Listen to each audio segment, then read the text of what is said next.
और पांचों भाइयों ने राजसी वस्त्रों का परित्याग किया। द्रौपदी को साथ लेकर के शरीर के सहित स्वर्ग जा रहे थे। हिमालय की यात्रा करी।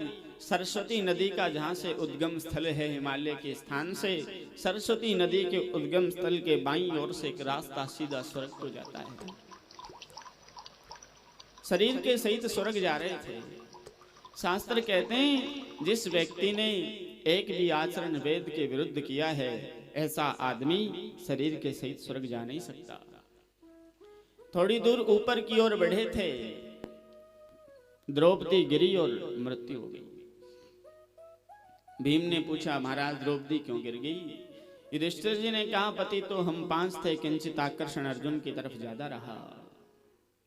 थोड़ी दूर और आगे बढ़े थे, नकुल सहदेव भी गिर गए। भीम ने पूछा, भैया जी ये क्यों गिर गए? एक को बड़ा अभिमान था कि मैं भविष्य वक्ता हूँ, गणित का बहुत बड़ा विद्वान हूँ। दूसरे को अभिमान था मैं स्वरूप में दुनिया का सबसे सुंदर व्यक्ति हूँ। थोड़ी दूर और आगे बढ़े, अर्जुन भी गिर पड़ा। भीम ने पूछा, अर्जुन क्यों गिर गए? युधिष्ठिर जी ने कहा, बड़ा अभिमान था कि मैंने गांडीव धनुष के दम पर महाभारत का युद्ध जीत दिया। अरे इतना अभिमान था इसे अपने धनुष पर, एक बार तो इसने भरी हुई द्वारिका की राजसभा में भगवान का अपमान कर दिया था। ब्राह्मण के 10 बच्चे मर गए थे, वो रक्षा की भीख मांगने आया था। अर्जुन वहीं बैठा था। अर्जुन ने कहा, ना हम संकर्षणो ब्रह्मन् कृष्णो कार्षणि रेवच अहम वा अर्जुनो नाम गांडीवम यस्य वै धनु। आपके बच्चों की रक्षा मैं करूंगा। कृष्ण, बलराम, अनिरुद्ध और प्रद्युम्न थोड़ी हूं महाराज। मेरा नाम अर्जुन है, मेरा धनुष गांडीव है। 10 दिशाएं इसकी टंकार से गुंजायमान रहती हैं। आपके बच्चों की रक्षा मैं कर दूंगा। भीम जब भगवान बैठे थे, वो अपना प्रारब्ध का भोग भोग रहा था। अर्जुन को बीच में बोलने की आवश्यकता नहीं थी।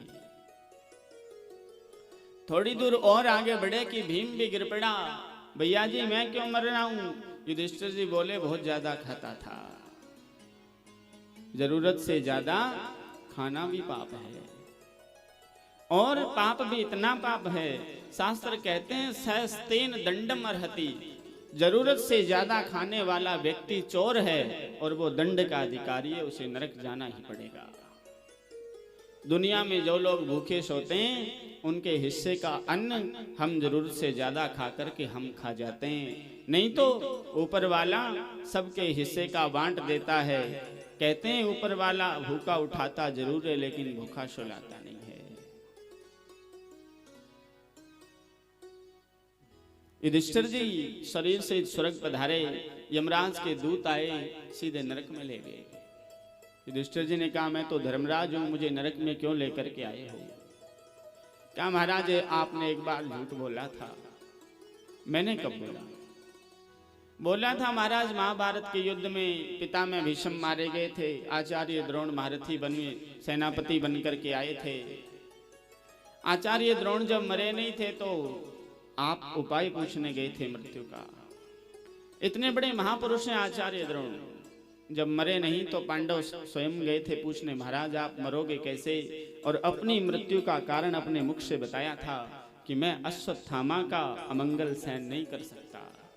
मेरी मृत्यु का कारण केवल मेरा पुत्र हो सकता है, नहीं तो इस वृद्ध ब्राह्मण के हाथ में जब तक अस्त्र शस्त्र हैं, मुझे इंद्र और ब्रह्मा भी परास्त नहीं कर सकते। अपनी मृत्यु का कारण स्वयं बताया था। अश्वत्थामा नाम के हाथी को मार दिया भीम ने।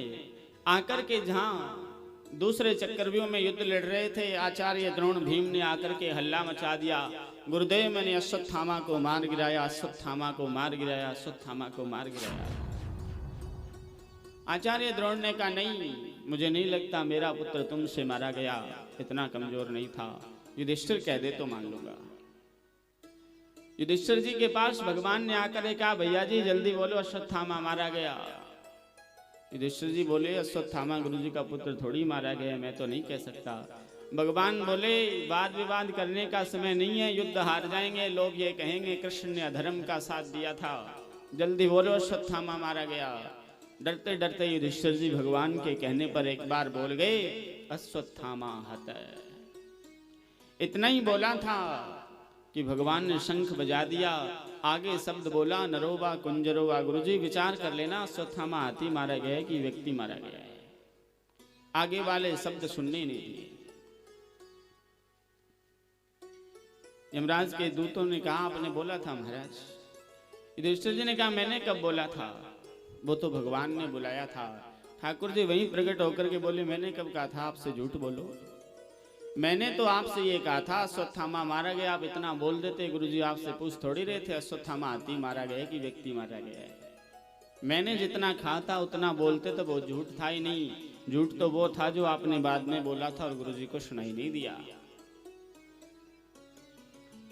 साक्षात धर्म का अवतार, शरीर से स्वर्ग जाने वाला व्यक्ति भगवान के इशारे पर महाभारत जैसे युद्ध में जो धर्म युद्ध लड़ रहा था उसमें केवल एक बार थोड़ी सी झूठ का सहारा लिया, जिसका परिणाम हुआ कि धर्मराज होकर के भी नरक जाना पड़ा। तो कभी हमें अपने आप पर विचार करना चाहिए कि आपनों के हो नड़वे थोड़ा दिन बाद में। झूठ ही लेना, झूठ ही देना, झूठ ही भोजन, झूठ चबेना। तो धर्म की गद्दी पर आसीन